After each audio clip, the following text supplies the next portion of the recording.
پر مجبوری یہ ہے، اکھیڑ اس لیے نہیں سکتا کہ یہ پرنالہ میرے نبی کریم نے اپنے دستے مبارک سے لگایا تھا۔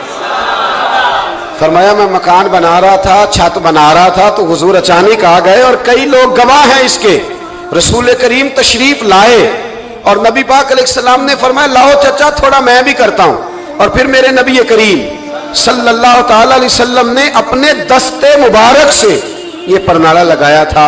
کئی دفعہ سوچا اکھیڑ دوں، پھر سوچتا ہوں حضور نے لگایا تھا، لیکن چلو اب تو علت پائی گئی، اب تو سمجھ آ گئی، اصول بن گیا، اب تو اصول بن گیا نا، تو ٹھیک ہے آپ اب اس طرح کریں، اکھیڑ دیا تو ٹھیک ہے۔ جناب کہنے لگے پہلے کیوں نہیں بتایا؟ بھئی وہ نمازیوں پہ چیٹے پڑتے ہیں، گلی کا رستہ ہے، فرمایا پڑھتے ہیں تو پڑھتے رہے، آپ نے بتایا کیوں نہیں؟ حضرت جناب عباس کہنے لگے کہ آپ کا کیا خیال ہے کہ میں یہ کروں گا کہ لوگوں پہ چھینٹے پڑے اور مجھے پرواہ نہ ہو؟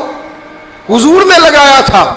حضرت عمر فاروق نے نا جناب عباس کا بازو تھاما، تن تندور تے ہڈاں دا بالن، بازو تھاما اور تھام کے نا اسی جگہ لے گئے جہاں پرنالہ اکھیڑا تھا۔